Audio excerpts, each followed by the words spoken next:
Bonjour et bienvenue dans cette série de podcasts pour Massif Pro, la communauté, dédiée aux entrepreneurs et aux indépendants. Je vais vous expliquer comment l'IA générative va transformer votre quotidien professionnel, votre relation client et vos contenus. Dans ce premier épisode, on va essayer de comprendre pourquoi on parle de révolution quand on parle d'IA générative. Qu'est-ce que c'est exactement et surtout qu'est-ce que ça change par rapport à ce qu'on connaissait avant dans le monde de l'IA. Avant d'entrer dans le sujet, je me présente en quelques mots, je m'appelle Marc Sanselme, je suis ingénieur en intelligence artificielle et fondateur d'une entreprise spécialisée dans l'IA sur mesure pour les entreprises. J'anime également un podcast dans lequel j'interviewe chaque semaine un expert du domaine pour parler d'intelligence artificielle concrète, appliquée, utile.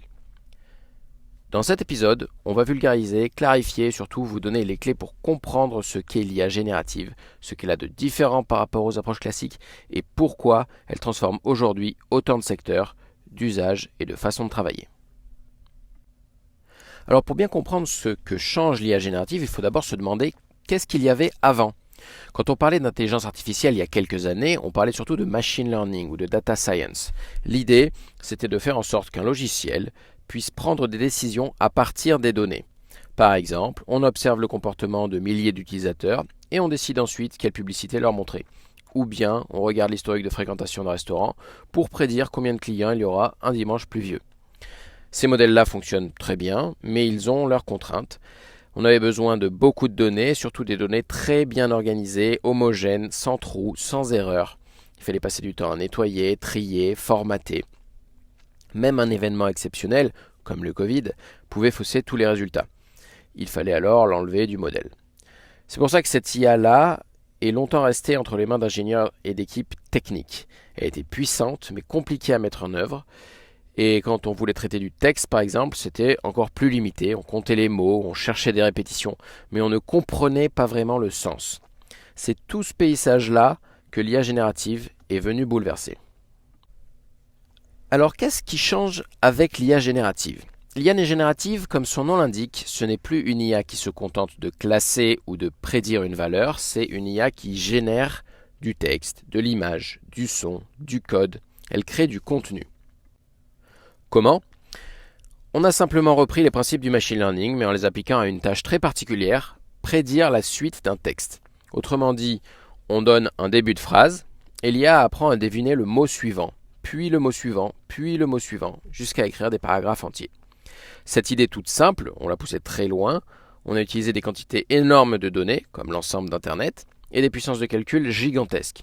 Des milliers de serveurs qui tournent pendant des semaines pour entraîner ce qu'on appelle les grands modèles de langage, ou Large Language Models. Et la surprise, ces modèles n'ont pas juste appris à compléter une phrase, ils ont commencé à raisonner, à reformuler, à résoudre des problèmes. Avec simplement quelques exemples bien choisis, ils arrivaient à répondre à des questions qu'ils n'avaient jamais vues avant. C'est ça qui a fait naître cette nouvelle vague d'IA. On n'a plus besoin de dizaines de milliers de données structurées pour chaque problème. On peut donner quelques instructions bien formulées, quelques exemples et obtenir des réponses de qualité. Mais ce qui a vraiment tout changé, c'est ce qu'a fait OpenAI avec ChatGPT. Ils ont eu une idée brillante, spécialiser ces modèles pour la conversation, c'est-à-dire entraîner à répondre comme dans un échange humain, message après message. Et à partir du moment où l'IA est capable de prédire la suite logique d'un dialogue, elle devient capable de discuter avec vous, naturellement, sans interface compliquée. C'est simple, c'est fluide, c'est puissant.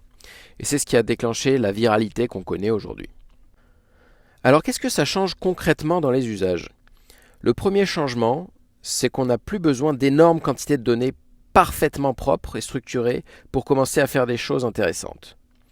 Avec l'IA générative, on peut obtenir des résultats très impressionnants en donnant simplement quelques instructions claires, comme on le ferait avec un collègue.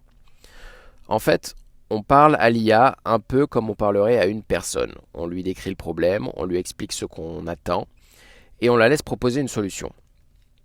On peut se tromper, mal interpréter comme n'importe qui, mais elle est souvent très efficace et rapide. Autre grand changement, plus besoin de savoir coder.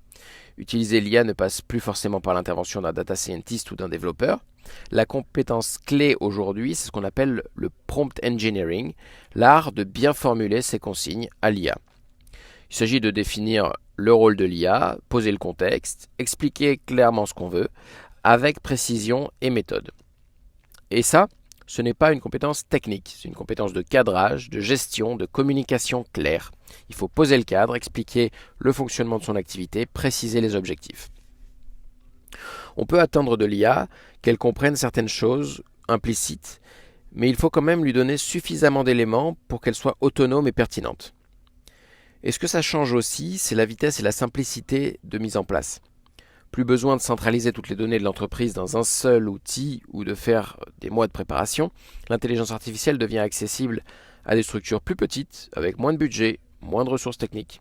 On peut automatiser des cas très concrets, par exemple, répondre automatiquement à des demandes clients, remplir des documents administratifs, générer des fiches produits, simplement avec des instructions bien construites. Et c'est ça le vrai changement. Dans le prochain épisode, on parlera de création de contenu avec l'IA. Comment rédiger plus vite et plus facilement, que ce soit des emails, des devis, des propositions commerciales, des réponses à des clients ou encore du contenu marketing pour un site web ou les réseaux sociaux. Bref, tout ce qui concerne l'écriture professionnelle dans ses moindres détails. L'IA est un outil puissant, mais elle ne remplace ni le discernement humain, ni la vérification. Utilisez-la avec esprit critique et vigilance. Et dans les épisodes suivants, on abordera 2 autres sujets clés, la relation client et l'automatisation des tâches administratives. À très vite!